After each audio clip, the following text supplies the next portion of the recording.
Well, good morning, everybody. A very happy Father's Day to you. Let's take our Bibles this morning, if we could, and open them to the book of Revelation, chapter 13. Looking this morning at verses 16 through 18, which are probably the most famous or infamous, I should say, verses in the entire book of Revelation. In fact, most people who know almost nothing about the Bible or nothing about the book of Revelation, for whatever reason, are very, very familiar with these verses that we're looking at this morning. As we have entitled our message, The Coming Surveillance Society. The Coming Surveillance Society. Sorry, I couldn't come up with a more politically correct subject on Father's Day, but that's the price you pay when you go through the Bible verse by verse. Of course, just to remind you where we are in the big picture of the book, the trumpet judgments have been sounded. With trumpet number 7, there is a legal transfer that is occurring as the kingdom of this world is becoming the kingdom of our God and of His Christ. Satan, of course, doesn't like that. He's not going to take that lying down. And so we come to chapters 12 through 14, which is sort of a stop in the chronology. Basically, it's there to show us Satan's countermove. Satan has enjoyed running the world all of these centuries, and he's not about to let Christ establish his kingdom on the earth. So he moves into high gear in Revelation 12 to destroy the instrument, Israel, through which the kingdom will come. From Revelation 12, we move into Revelation 13, where we run into the two human beings that Satan is using during this terrible time period, the two beasts. The first beast is sort of a political ruler, as we've talked about, and we had been studying this second beast, a equally diabolical religious leader. And we've looked at many, many facets related to this second beast, and this morning we are talking about one of the most interesting things the Bible predicts is the economic system headed up by this beastly system. It's sort of depressing in a way, but in another way it's sort of invigorating how realistic the Bible is in terms of showing us exactly what the future holds for planet Earth without God. You don't want God, then you get the consequences. And the consequences is this diabolical, cashless, economic surveillance type of society.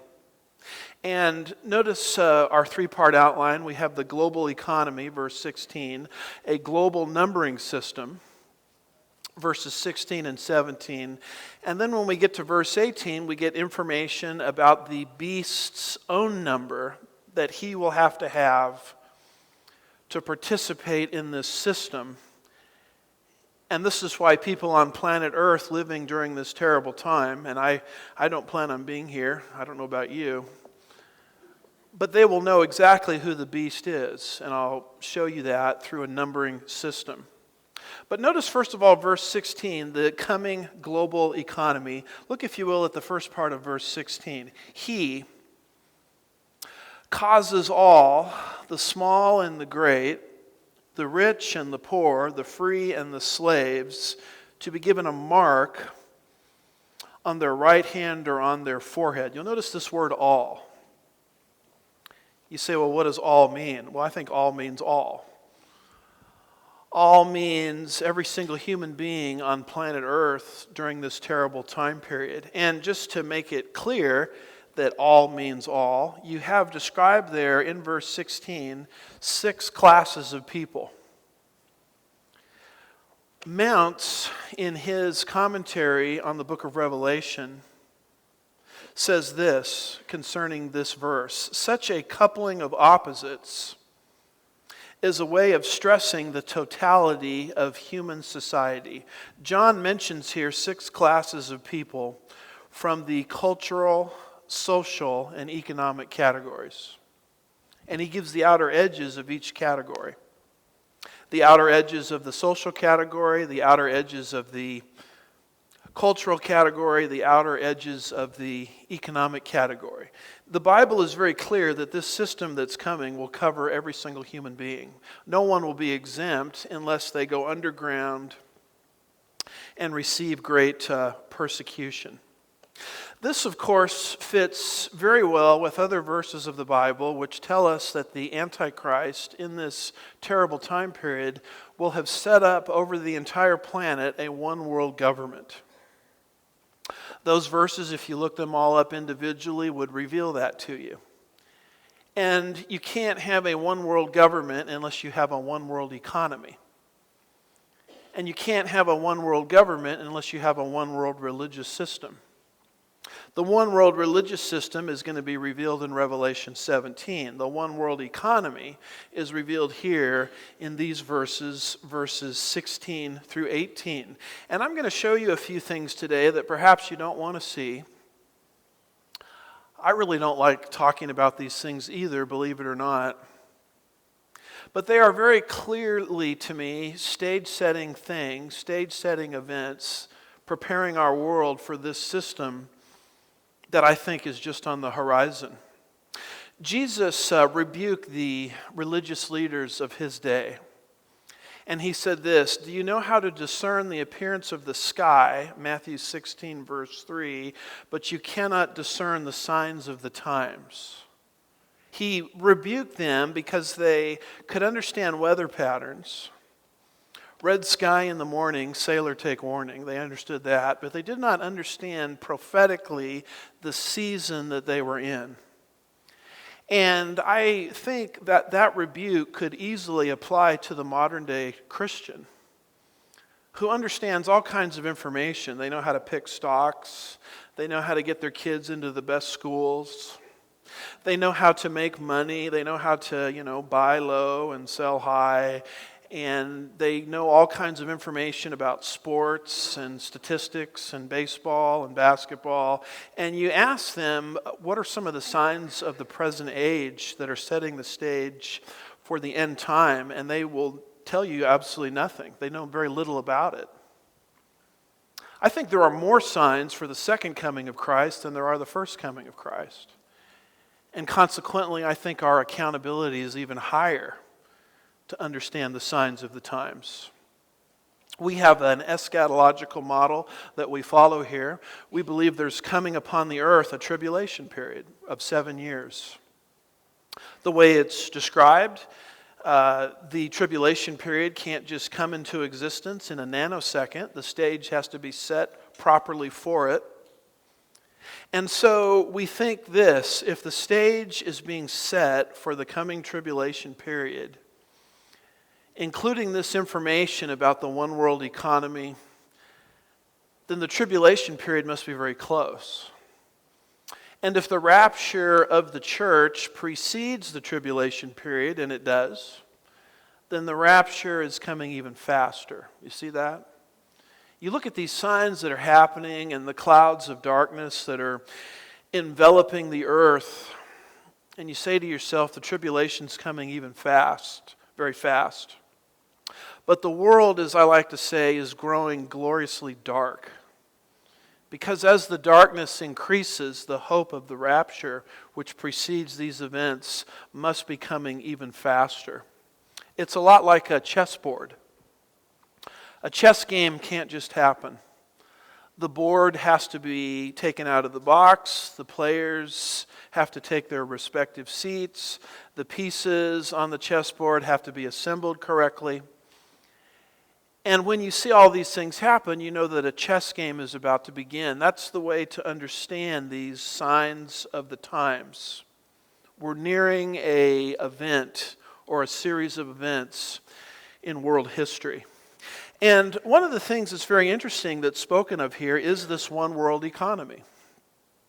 It says he causes all, the small and the great, the rich and the poor, the free and the slave. It's an economic system that covers the entire earth. And what you have to understand is such a system made very little sense maybe 50 to 100 years ago. Why is that? Because the United States was sort of insulated from the rest of the world, isolated from the rest of the world, separated by the two great oceans, the Atlantic and the Pacific, and what happened in other parts of the world really didn't matter to us so much here in the United States of America. And isn't it interesting today that the economies of the world have become intertwined? They've become united. And so what happens, an economic slowdown, an economic problem in another part of the world suddenly has a direct impact on our economy, our economic growth. It has a direct impact on our retirement accounts and investments accounts and everything. In other words, the day is sort of gone where you can sort of close your eyes to what is happening in other parts of the world, because just as the Bible predicts, the economies of the world have now moved into what we would call a global economy. George Soros, the quintessential globalist, puts it this way. He says, I think the dollar is now under question. And I think the system will need to be reformed so that the United States will be subject to the discipline as is imposed on other countries. In the long run, having an international accounting unit rather than the dollar may be, in fact, to our advantage. And I hope when you read a statement like this from a godless man that knows probably nothing about Bible prophecy, you're seeing in the background Revelation 13, verse 16. Because he's talking about the phasing out of the dollar, the phasing out of a national currency, and replacing it with what he calls an international accounting unit that would govern not just a nation, but all the nations of the earth.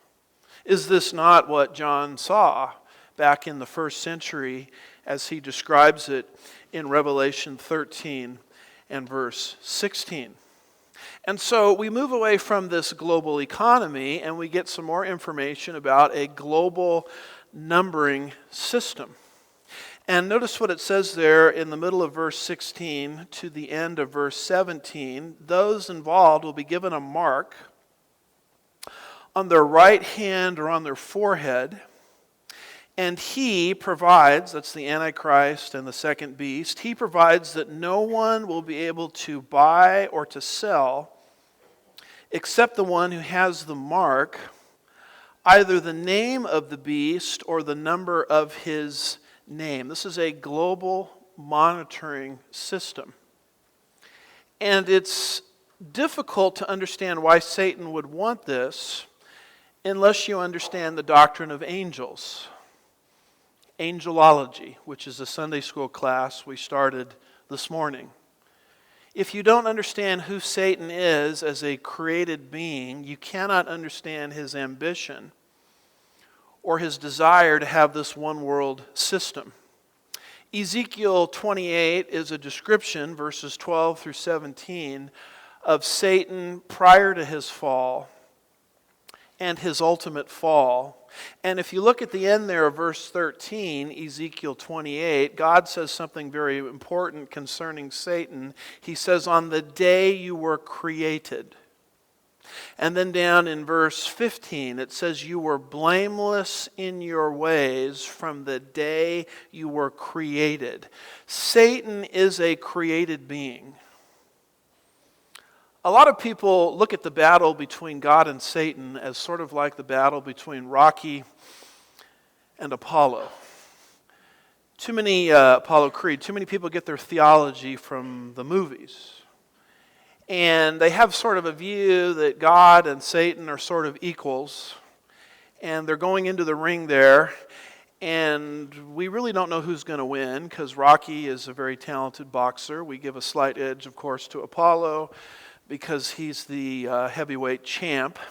And so we're sitting on the edge of our seats wondering who's going to win this. And that saga worked so well, they made Rocky 2 and Rocky 3 and Rocky 4. And now it's what? I don't know how many Rockies they've made. They've got their great-grandkids down there, fighting it out. As long as it makes money, I guess, let's just milk this for all it's worth. But, you're in these movies and you're wondering who's actually going to win. And that's how people look at the battle between God and Satan. The fact of the matter is, you already know who's going to win. This is what we would call no contest, because it repeats there in Ezekiel 28 the concept that Satan is created. He is not the creator, he is a created being. And consequently, there's no doubt that God is going to win. In fact, Satan only exists to fulfill God's purposes. And once those purposes have run their course, Satan will be very quickly vanquished and defeated. And because Satan is a created being, he does not have the attributes of God. What are the attributes of God? The omnis. Omniscience, all-knowing. Omnipotence, all-powerful. Omnipresence, everywhere at once. And because Satan is not everywhere at once, how in the world, as ruler of this world, can he keep track of everybody? He's always, consequently, as a finite being, had a desire to erect over planet Earth a system which will allow him to monitor every single human being on planet Earth, a system he needs, just by virtue of the fact that he is not everywhere at once. And so we see this ambition of Satan to have this numbering system. Now, of course, when we talk about numbering people, that's nothing new. Holocaust survivors of today or descendants of Holocaust survivors will tell you that this is exactly what Hitler did in the Holocaust. He numbered people to keep track of them, to keep them under his realm, to keep them under his dominion. And what we're learning here from the Bible is the day will come, I don't think it's too far future, when this sort of numbering system will be manifested over the entire planet. And humanity will be moved into what I would call a cashless economy. As you look at verse 16 and you look at verse 17, you learn very fast that cash, or the use of cash, is a thing of the past, as now the transactions of the world have become digitized. And you ask yourself, why is it so essential to eliminate cash and to digitize electronically everything in order for this system to occur? Terry Cook, in his book, The Mark of the New World Order, explains it as follows. The New World Order economists are not ignorant of the importance of cash and its ability to inhibit their control of the world. They are aware that in order to completely control, track, and monitor the global population, they must first eliminate the use of cash. With cash, there is no way to know how people are using their finances, whether for or against the government and its agenda. Because control of one's finances, in essence, is control over one's entire life, advocates of world government have for decades been promoting a move to a cashless transactions via a myriad of banking plans, ATM machines, credit cards, points of sale transactions, credit data, all funneled through massive computer systems. Eventually the goal is control over all the computers by the economic leaders of the New World Order. It's interesting, he wrote those words in 1996. And it's amazing how, since 1996, how fast we've moved into this cashless system. The problem with cash is there's no way to determine how people are using their money. But once things become digitized and electronic transactions become the norm, there's now what might we say, a paper trail a way to keep track of the buying habits of every single person. There's a way to monitor them. It's interesting, I'm sort of a fan of buying books. I buy books on Kindle. Kindle actually saved my marriage because my wife would always tell me we got too many books, there's no room for them, and Kindle came along and I could get all my books and I could stick them right on here, nothing to fight about anymore, amen? And it is interesting that when you purchase something electronically, like on Kindle, for Kindle, or on Amazon, it's interesting to me that suddenly I get an email into my inbox that says, well, you know, if you like this book, you'll probably like this one. And if you like those two, you'll probably like this one. And you know what? They're right. And how can they figure that out so fast? Well, they figure it out so fast because the computer, with information now about my buying behavior, is now running an instant profile on me. If I was buying everything through cash, the profile would be impossible.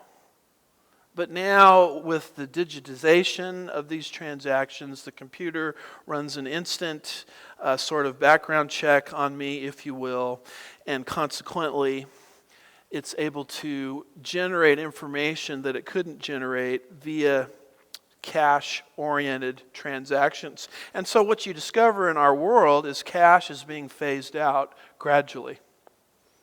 Liz Moyer, writing in Forbes magazine, says this: money is becoming more of a concept than a physical reality. People are using debit and credit cards in more and more everyday situations, from meals purchased at fast food restaurants and fuel purchased at gas stations to movies, groceries, sundries, highway tools, and clothing. Even New York City taxi cabs are rigged with electronic readers. Increasing paychecks are electronically deposited, and the money for bills they pay, mortgage, utilities, cable, and phone, are all paid electronically as well. Banks offer incentives to consumers for using direct pay options, which allow them to keep better tabs of their customers and their money. Welfare and food stamps are issued on cards, which can be downloaded at the register through an automated teller machine. I remember the first time I heard this in flying, taking an airplane. I remember very clearly the announcement being made over the loudspeaker that here come the snacks. I always pay particular attention to that. But you can't pay for the snacks with cash. And they began calling this a cashless cabin. And, you know, many times my wife will put in my wallet a $100 bill. So if you pickpocket me this afternoon, you can be $100 richer. And it's interesting how long that $100 bill stays there. I go into place after place and pull out my $100 bill, and they say, sorry, we can't make change here, because cash is becoming such something that's out of fashion, out of vogue. And this is sort of the society that we're drifting into. Now, I don't say that to make everybody paranoid. I just want people to understand the season or the time period that we're living in. And it is very interesting to me that technology has advanced to the point where now a system like this, which seemed so far-fetched in prior generations, we can now see how credible this scenario is. Technology is moving at breakneck speeds. It's hard to keep track of all of it. You take, for example, Microchip Technology. A recent news article says this: a Wisconsin company is about to become the first in the USA to offer microchip implants to its employees. Yes, you read that right. Microchip implants. It's the next thing that's inevitably going to happen, and we want to be a part of it. 3 Square Market Chief Executive Officer Todd Westby said. The company designed software for break room markets that are commonly found in office complexes, just as people are able to purchase items at the market using phones. Westby wants to do the same thing using a microchip implanted inside a person's hand. We'll come up, scan the item, he explained, while showing how the process will work at an actual break room market kiosk. We'll hit pay with a credit card, and it's asking to swipe my proximity payment now. I'll hold my hand up just like a cell phone, and it'll pay for my product. I found this headline concerning Sweden. It's entitled, "Swedish Commuters Can Use Futuristic Microchip Hand Implants." The article says, "Gone are the days when an e-ticket was seen as cutting edge. One Swedish rail company is offering passengers the option of using a biometric chip implanted into their hand." I mean, didn't we just read something about the right hand here? Implanted into their hand in lieu of a paper trail. The tiny chip has the same technology as Oyster cards. I've used Oyster cards in Europe. They get you in and out of virtually any traveling, but Oyster cards are out. Oyster cards and the contractless bank cards to enable conductors to scan passengers' hands. Around 2,000 Swedes have had their surgical implant to date, most of them employed in the tech industry. You look at the evangelical church today, how many people are actually talking about this in a public way? They're talking about any number of subjects, and yet we're living in the very season or the very time period that the Bible predicts would come upon planet Earth. And to be completely honest with you, I don't mean to be paranoid about technology. I enjoy technology as well. In fact, we're using technology right now as I speak. Technology can be a very good thing. My concern, though, is what happens when all of this data falls into the wrong hands. And your Bible predicts that that day will come. We enjoy these kinds of things for convenience. I remember my wife, when we first got a cell phone, every time I'd leave the house, she goes, "Do you have your phone? Do you have your phone? Do you have your phone?" And finally I asked her, "Why is it so important to you that I carry my phone everywhere?" And she said, "It's very simple. It's an electronic leash." And that's what these things are. I mean, they're electronic leashes. When it's time to come home for dinner or whatever, I receive an immediate notification from her. When she needs something done, there comes my electronic leash. And we, to a certain extent, we enjoy these things. They provide for us a tremendous amount of convenience. And you think of how these things would be enjoyed by people simply on the basis of convenience, keeping track of pets that run away, keeping track of runaway children, keeping track of elderly people. My understanding is these are used in many scenarios to keep track of inmates, to keep track of prisoners, to keep track of those that are on parole, to keep track of those that are convicted criminals and under house arrest. And these things can be a tremendous blessing. Tremendous convenience is associated with these things. But I'm always wondering, at the end of the day, one of these days, everything is going to fall into the wrong person's hands. And the instruments for control, worldwide control, already seem to be in place. Now, there's been sort of a debate in prophecy circles concerning these microchips that go into people's hands, because the biblical text says something very interesting. It says in verse 16, they are to be given a mark on, not in, on. The Greek preposition is epi. On their right hand, and then it repeats it, or on their forehead. And we thought to ourselves for a long time, well, doesn't microchips go into the hand and are not placed on the hand? And it's very interesting to me that if you give things enough time, technology eventually catches up to what the Bible predicts. Here's a news article. A new candidate has arrived, and one that is garnering praise and attention worldwide as the next innovative breakthrough. More noticeably, hardly anyone is even talking about its potential as the mark of the beast in Revelation 13. These devices are known as electronic tattoos. Now, isn't that interesting? That would solve the in versus on problem, wouldn't it? Made out of flexible silicone and rubber, the tattoo is applied in a similar way in a temporary tattoo and is completely non-invasive and pain-free. People around the world, Christians included, are so focused on its application as a biomedical savior that can handle everything from giving you a weather report to monitoring and adjusting blood sugar levels and just about any other practical function for a modern world. The difference is in these devices and the RFID microchip is that these devices are highly visible on the surface of the skin.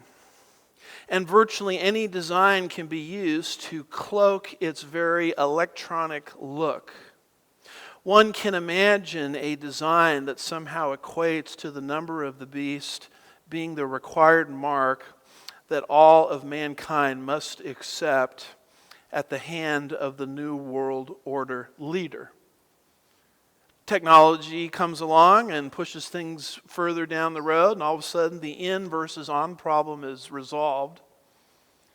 As apparently these marks electronically are not now placed in people's skin, but on people's skin. That's exactly what the Bible says. Now, you say to yourself, well, come on, Pastor, who are you kidding? There would never arise a generation, would there? Where they are known for putting marks on their skin? I mean, that would never happen. And I'm not here to, criticize tattoos, to harangue about tattoos, to say tattoos are immoral. I just think, though, it's very interesting that in my generation, in my day, hardly anybody had a tattoo. And you look at the current generation of millennials and younger, and every single one of them, almost to a person, has some kind of mark or insignia or tattoos on them. In fact, have you been to the city of Austin lately? There's a open swimming area there that we've gone to. And, I was just kind of monitoring things, minding my own business, and I looked at every single person that was walking by, and all of them had tattoos. There's even Christians that have tattoos. John 3:16 and other things on their body. I noticed they never put on their body Leviticus chapter 21, which says don't have a tattoo. I never see that on anybody, but there's marks and insignias on young people everywhere. Now, am I here to condemn people for having tattoos? I'm not here to do that at all. That's not my point. My point is now there's a whole generation of people conditioned to receive some sort of mark on their body. And wouldn't it be something if you could go through the store line and you don't have to fumble for your wallet anymore? You don't have to fumble for cash anymore. You don't have to check if your credit card is up to date. It's just some sort of insignia that electronically validates your purchase. Waiting in a line is over. Fumbling for cash is over. And in fact, if you go onto YouTube, you can see certain commercials that have been made. Some of them I found this very week, where the person using cash is sort of, up front, and he is sort of holding things up. And he's sort of looked at as the buffoon. And the cool young people in the back are the ones with these marks and insignias and how fast they move through the checkout counter, etc. I'm just saying this, beloved, we're living in very, very interesting times. In fact, it was not long ago that I was in the car purchase market, and we purchased an automobile, And I said this to the fellow that was handling the transaction. I said, let me ask you a question just hypothetically. I think he was annoyed because he was getting us to sign all this stuff. And I throw this weird question at him. I said to him, he was sitting on the other side of the desk, what if I came in here with 2 suitcases of cash? And I just plopped them down on your desk. And I pointed to that car over there and I said, I want that one. I go, what would happen to me? And he looked up from behind his desk. He looked at me directly in the eye. He says, you wouldn't even believe the trouble you'd be in. I'd have to call the IRS. I'd have to call the DEA. There would be countless laws that you would be violating. In fact, it would be assumed by the legal system that you are laundering money. And isn't it interesting that people that traffic in cash today are immediately put under a cloud of suspicion? If they use cash and lots of it, they must be doing something wrong. Cash is being phased out. These electronic transactions are becoming realities, even those placed on the skin itself. This is exactly what John saw back in Revelation chapter 13 when he wrote these words. Notice again verses 16 and 17. Notice what it says. He causes all, the small and the great, the rich and the poor, the free and the slave, to be given a mark on their right hand or on their forehead, and he provides that no one will be able to buy or sell except the one who has the mark, either the name of the beast or the number of his name. What is the goal of Satan? What is the goal of every despot in world history? You can sum it up in 4 words. To control the people. That's 4, isn't it? To control the people. That's what this whole thing is about. I remember when Obamacare, remember that? A 3,000-page monstrosity was passed. And at the time, the sitting leader of the House of Representatives, the Speaker of the House, was asked, have you read the bill? No, but we have to pass the bill to see what's in the bill. Remember that? What was that whole thing about? You ever asked yourself that question? Was it about compassion? Was it about making sure those that don't have health care receive it? Was that the end game? No. The goal of that whole thing is in those 4 words, to control the people. And if you're attentive enough and discerning enough, you could hear the architects of this thing saying that very thing. John Dingell, congressman on Obamacare, an advocate, unintentionally admitted as much during a live telephone interview concerning the imminent passage of universal health care legislation. Dingell made the following remark to Paul Smith on Smith's Monday morning radio show in Detroit, March the 22nd, 2010. Dingell said, quote, the harsh fact of the matter is you're going to pass legislation that will cover 300 million American people in different ways. It takes a long time to do the necessary administrative steps that have to be put together in the legislation to, here's our 4 words, direct quote from Dingell, to control the people. I think they sort of backtracked on that, but you can find his statement out there floating around on YouTube, to control the people. You mean the issue with Obamacare wasn't health care? No, it wasn't. It was to control the people. Let me let you in on a little statement. You can find this in Saul Alinsky and other Marxists. If you learn this statement, you'll see very clearly what's happening in our present world. I think it was Curtis Bowers, when he was here with us teaching on Marxism or against Marxism and communism, made this statement as well. concerning Marxism, and here's the statement. The issue is never the issue. The issue is the revolution. The issue is never the issue. The issue is the revolution. I mean, when Obamacare was passed, the whole name of the game was compassion, wasn't it? But you see, the issue with Obamacare was never health care. It was control. Think about this for a minute. If the government, through a single-payer health care system, which Obamacare is in a step towards, if the government gets control over your health care, do they not control you?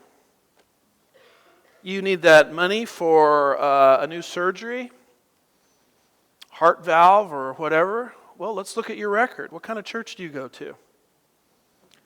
What kind of things do you post online? Who did you vote for in the last election? Suddenly you put the government in the position of deciding, and the government is trillions of dollars in debt. They're always trying to save money, aren't they? At least that's what they tell us. Well, what a great way to save money. We look at you, and you've lived a full life, and here's some crutches and some aspirin. Have a nice life.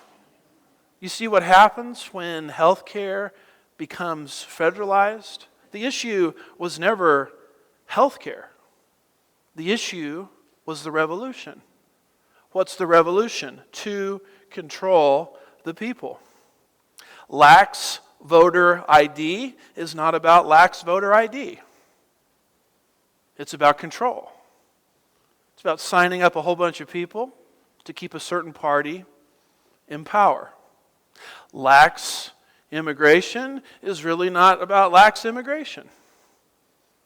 It's about control. It's about bringing in a whole class of people, get them enrolled in all kinds of social programs, and you'll never lose an election. The issue of the environment is not about the environment.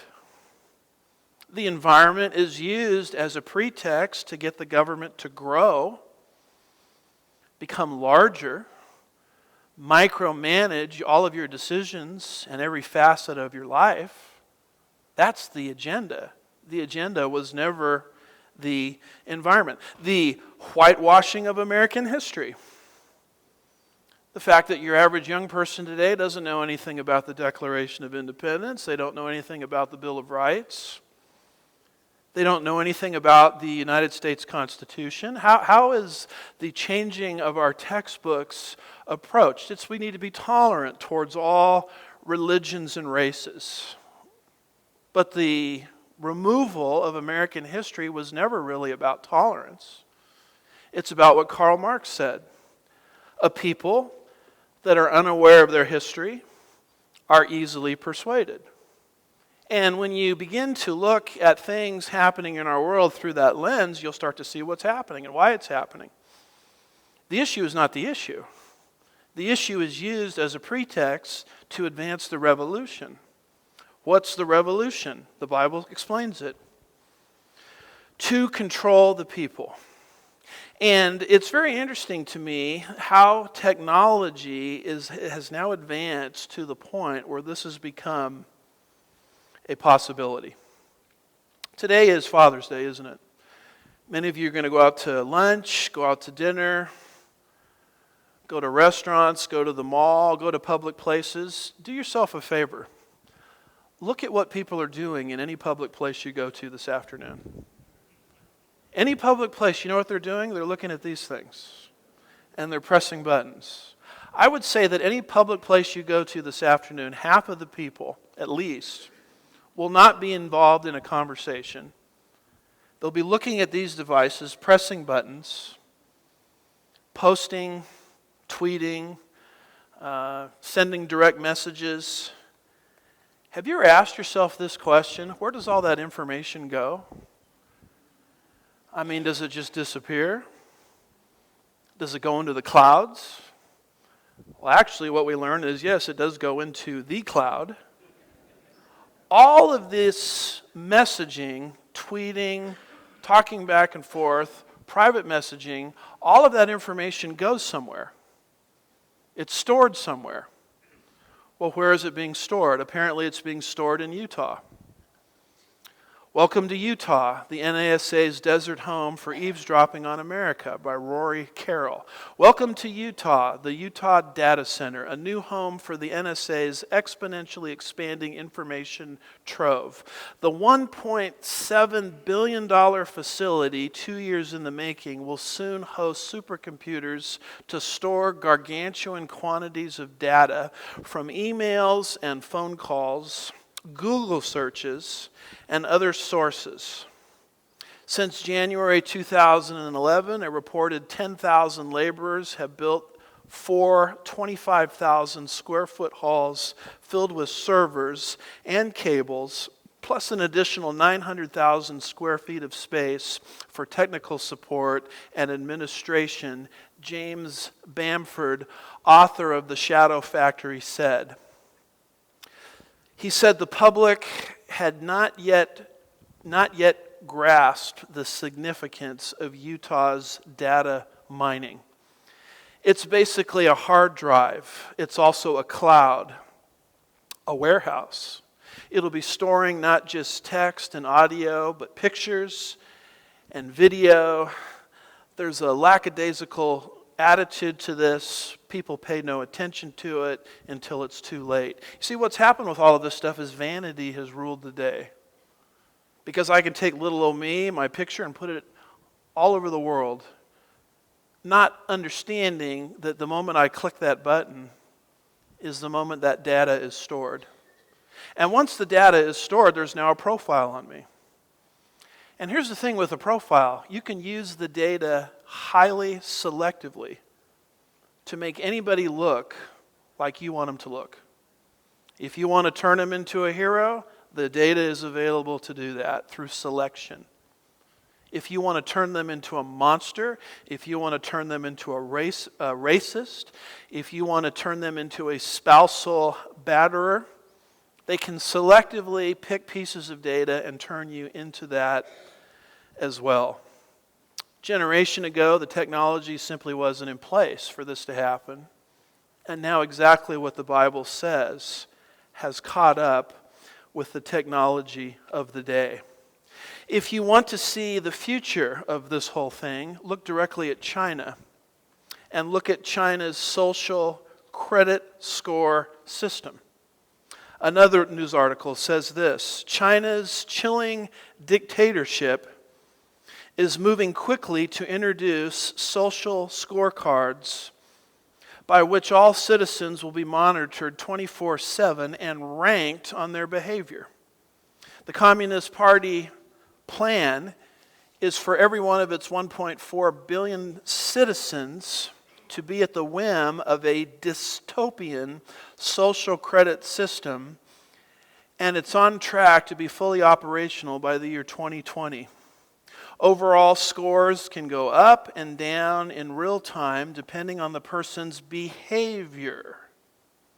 But that can also be affected by the people you associate with. If your best friend or your dad says something negative about the government, you'll lose points. If people keep their promises, they can go anywhere in the world. If people break their promises, they won't be able to move an inch. Under the system, those deemed to be the top citizens are rewarded bonus points. The benefits of being ranked on a higher end of the scale include waived deposits on hotels and rental cars, VIP treatment at airports, discounted loans, priority job applications, fast tracking to the most prestigious universities. On the other hand, jaywalking, late payments on bills or taxes, buying too much alcohol, speaking out against the government, each costs the citizen points.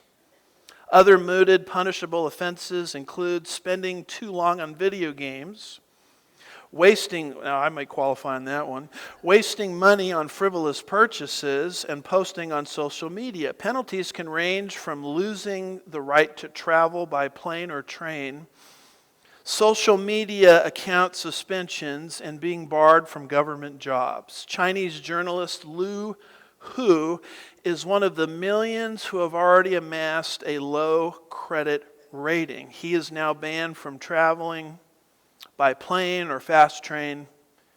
His social media accounts with millions of followers have been suspended. He struggles to find work. Welcome to the brave new world. You play ball the correct way, things seem to work out for you. You get into political incorrectness, not recycling the way you should, eating the wrong kinds of foods, speaking out against the government, and suddenly your world starts to shrink. You can't get the passport privileges you once had. You can't get the job application through that you once were able to do. You can't get your kids into college. And your life shrinks and you become an electronic prisoner. It's almost like an electronic concentration camp, if you will. What about India? News article. India has collected biometric data on most of its 1.3 billion residents to be used in a nationwide identity system called Aadhaar, meaning foundation. Seeking to build an identification system of unprecedented scope, India is scanning the fingerprints, eyes, and faces of its 1.3 billion residents and connecting the data to everything from welfare payments or benefits to mobile cell phones. Civil libertarians are horrified, viewing the program as Orwell's Big Brother brought to life. Technology has given governments around the world new tools to monitor its citizens. Critics fear that government will gain unprecedented insight into the lives of all Indians. How about cameras? You ever asked yourself this question? How many times are you on camera every single day? You stop at a stoplight, you're on a camera. You go into a convenience store and you make a purchase, you're on a camera again. You get pulled over by a police officer, you're on a camera. How many times are law-abiding citizens in the United States placed on cameras every single day? I don't know the answer to that question. But I did find this article about what it's like in the United Kingdom. In fact, in the United Kingdom, a person on average is caught on surveillance cameras 300 times a day. Now, isn't that a bit excessive? I mean, why do law-abiding citizens need to be placed on a camera 300 times a day? The answer is very simple if you understand the agenda: to control the people. In fact, British journalist Alan Franklin says this: if you want to be a film star, come to Britain. We're all on camera. All you have to do is walk through any town or drive down any road, and you are watched, filmed, and monitored. When my wife Pat and I tour America, we feel neglected because the roadside cameras are no longer ever present. Not yet.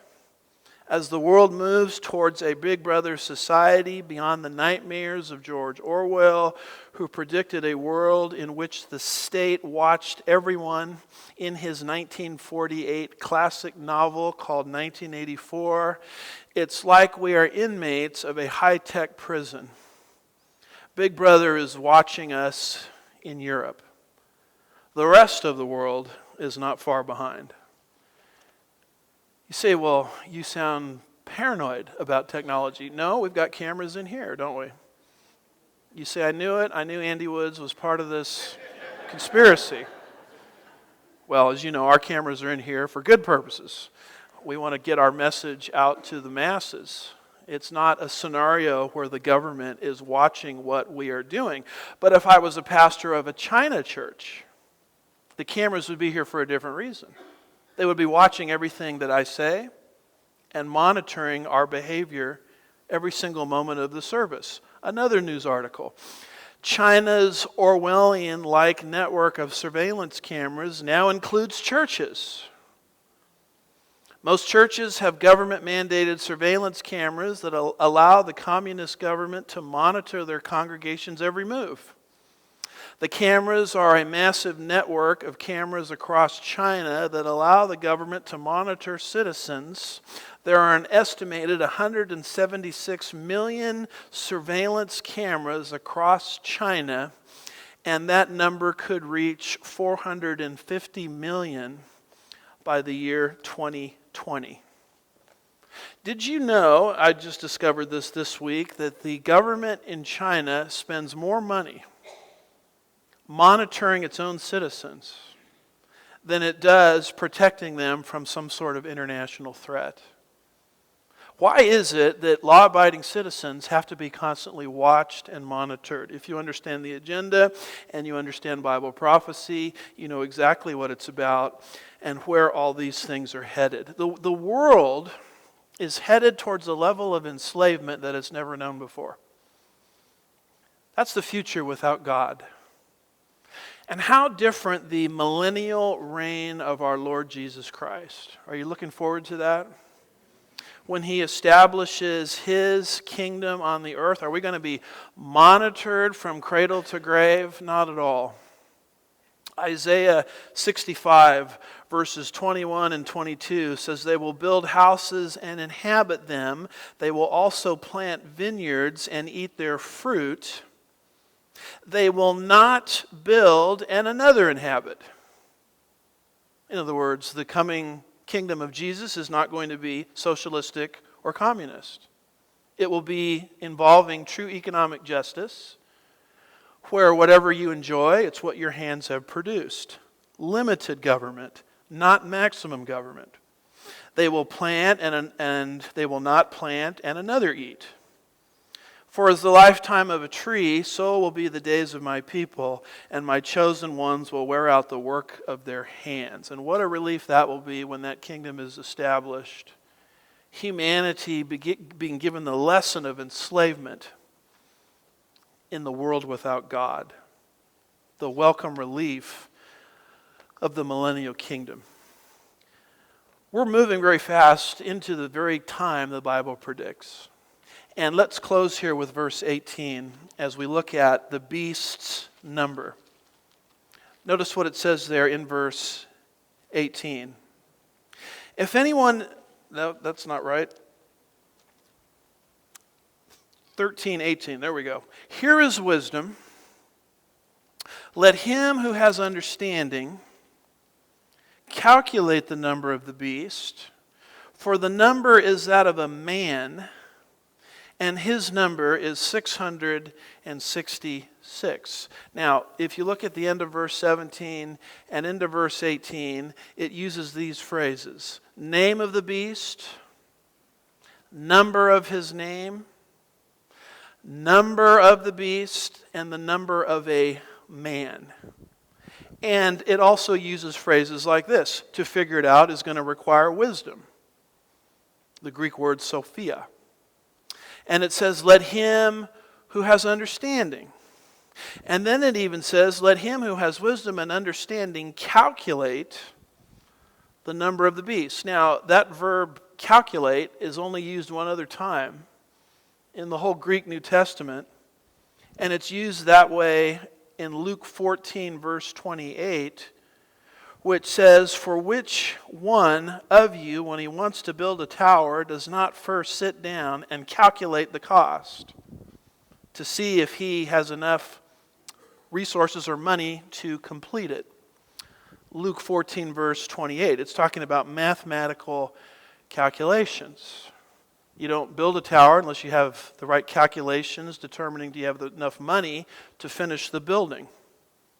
I think what this is talking about is there's a calculation that people will have to do during this terrible time period to figure out exactly who the beast is.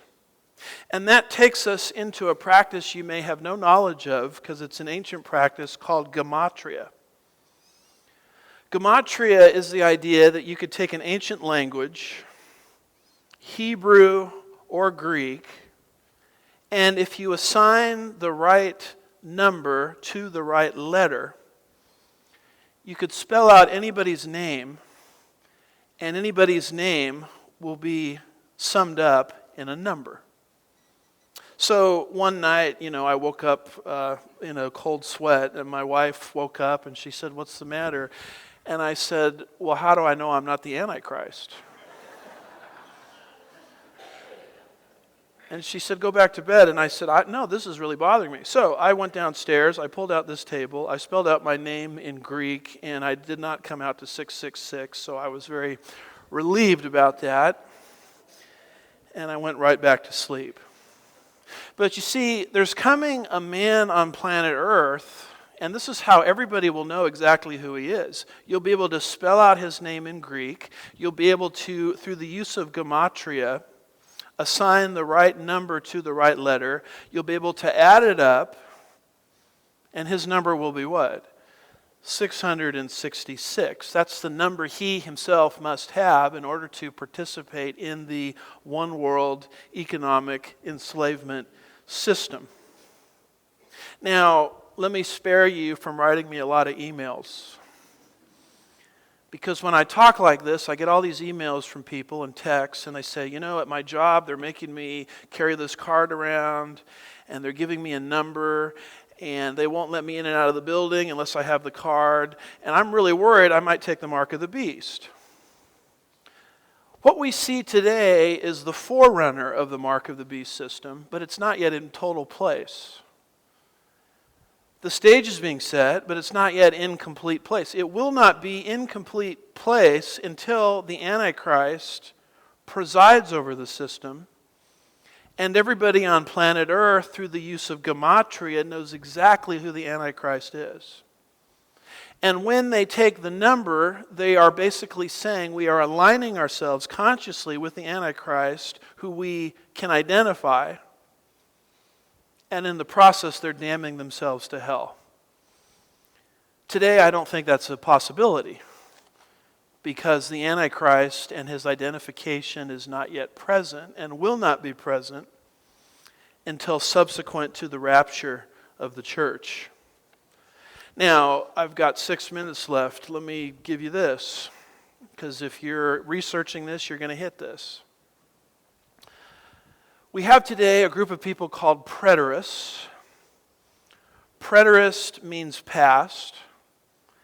And they believe that the prophecies in the book of Revelation have already transpired. They don't believe the Antichrist is future. They believe he came already in the first century. Major names on this list you might recognize would be the late R.C. Sproul, believed that, wrote a whole book about it. Hank Hanegraaff is a believer to a large extent in that system.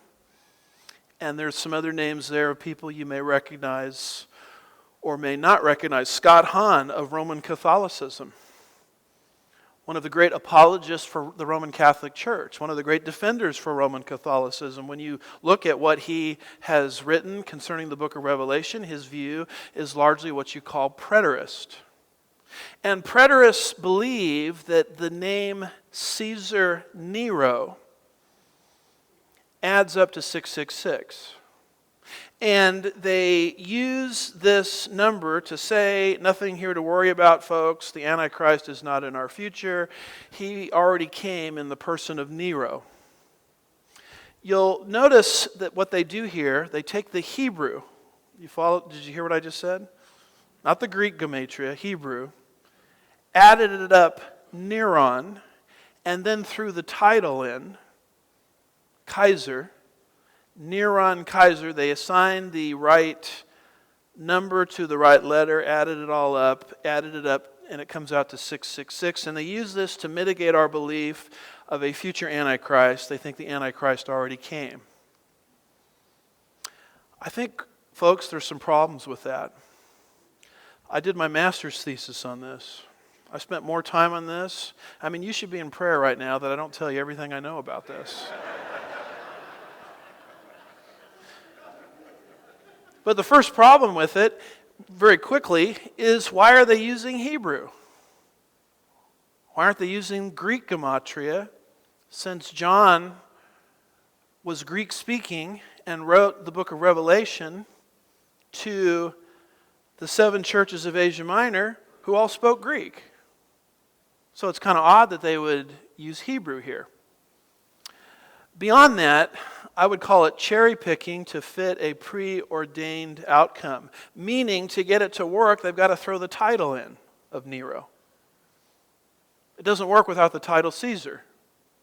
Did you catch what Revelation 13 says? It says the name of the beast, not his title. The number of his name.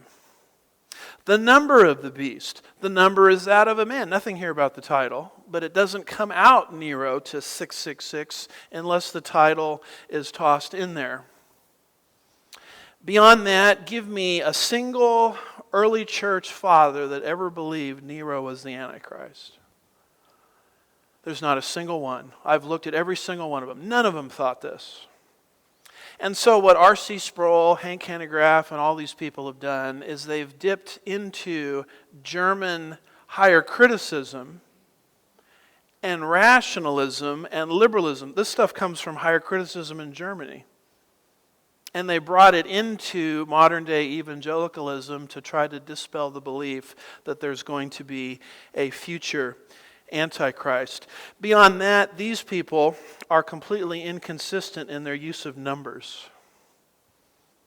You know, you listen to R.C. Sproul talk about the book of Revelation, and he goes on and on about how the numbers are not literal.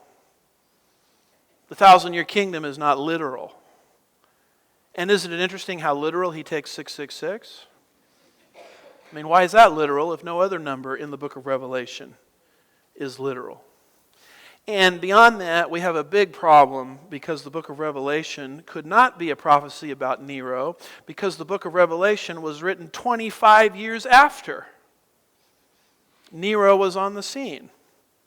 And this is why these folks need to take the book of Revelation and they need to date it in the 60s, the Neronian time period, to make it a prophecy about Nero, when in reality, the book of Revelation was written in the 90s. You might remember when we started this series on the book of Revelation, if you can remember back that far. You might remember this quote I gave you from Irenaeus. I said Irenaeus is like E.F. Hutton. When Irenaeus speaks, people listen. Why? Because Irenaeus is one generation removed from John, the author. John discipled Polycarp, discipled Irenaeus. Irenaeus is very clear in his book Against Heresies that the book of Revelation was written at the end of the reign of Domitian. That's the 90s, not the 60s. This couldn't be a prophecy about Nero if it was written 20 to 25 years after the fact. The reality is the idea that the book of Revelation was written as a prophecy about Nero, written in the 60s, that date did not even show up in church history until 500 years after the fact. If you look at the left column, all of the early church fathers, going right back to John, took the book as written in the 90s. And if you want to see an absolute bloodbath on this, go to the pre-trib website, www.pre-trib.org, and watch the public debate on this between Mark Hitchcock, one of my friends. He wrote his doctoral dissertation on the subject, and Hank Hanegraaff. Hitchcock, and you can catch this whole thing online, it goes about 2.5, 3 hours. John Ankerberg took it and put it on his program. And you'll see very fast that Hank Hanegraaff has basically no argument whatsoever.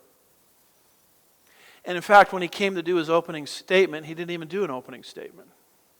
He gave the audience an awareness of his memory because he cited Revelation chapter 1 from memory. Well, I'm impressed with your memory capacities, Hank, but that's not an opening statement. Mark Hitchcock will give you an opening statement, and he'll give you the facts and the information about how this nonsense that the book of Revelation was written in the 60s and a prophecy about Nero, how it's utter, complete nonsense. And it's sad to me to watch intelligent people like Hank Hanegraaff, R.C. Sproul, others, grab this information and promote it as if it's gospel truth. No, folks, the Antichrist is not in our rearview mirror. He's in our future. Look at the information here about Revelation 13.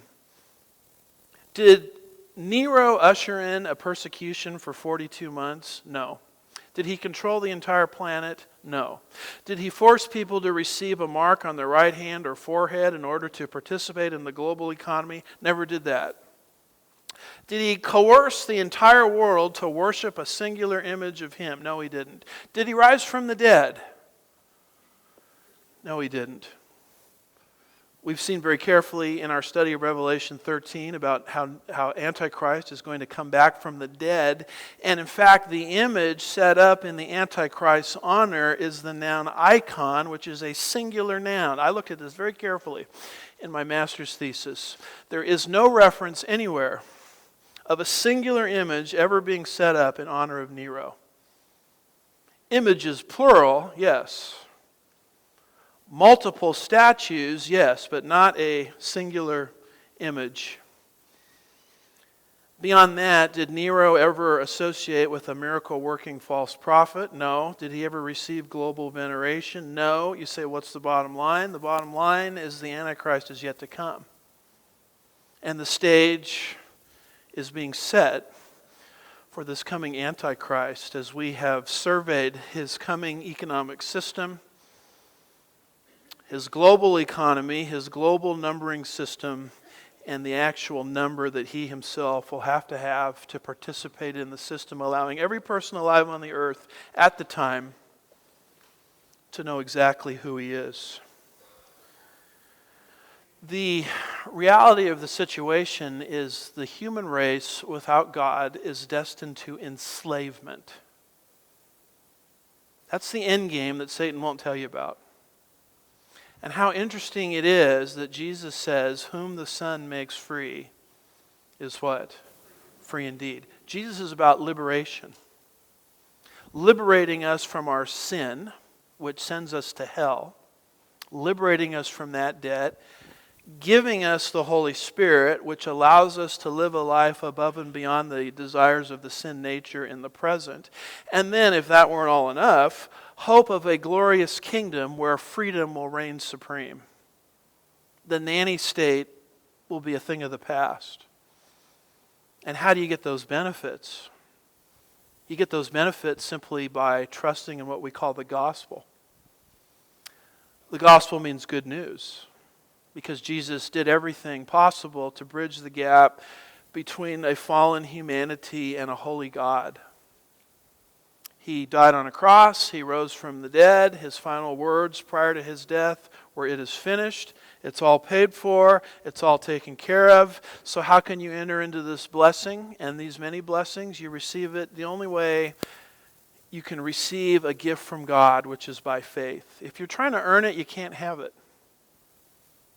But you can receive it by faith simply by right there where you're seated, trusting in what Jesus did for you. That's what believing is. It means to trust, to rely on. You don't have to walk an aisle, join a church, give money, sign up for a program to receive this.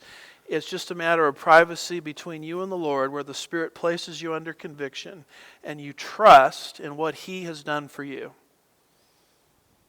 It's not good works that get you in. It's based on the good work He already did for you.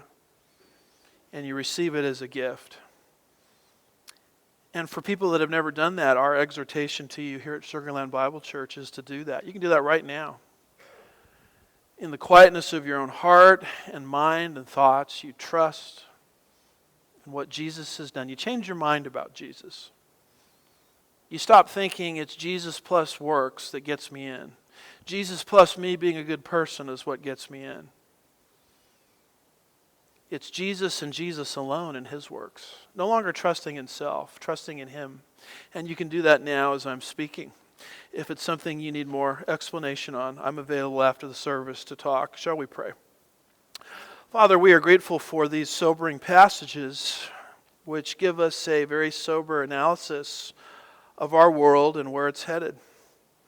Help us to be good stewards of these truths, even though sometimes they're unpleasant to digest. But thank you for giving us this morning a dose of reality. We'll be careful to give you all the praise and the glory. We ask these things in Jesus' name, and God's people said.